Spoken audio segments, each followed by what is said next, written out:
To change newsletter colors, open your page in the Squarespace editor and click Edit in the top left corner. Hover over on top right of section and click Edit section. In the pop-up panel, click on the Colors tab. Select and apply one of the 10 available color themes. To change newsletter colors of the current theme, click on the pencil icon. Scroll down or press Ctrl+F and type Newsletter to jump directly to its settings.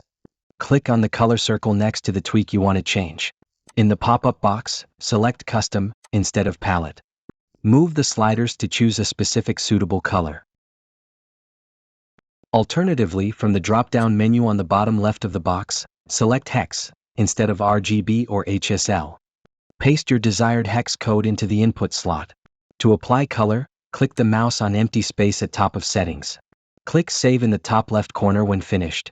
Before we conclude the video tutorial, take a look at our custom theme.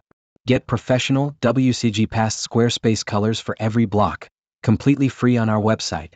Link in the description.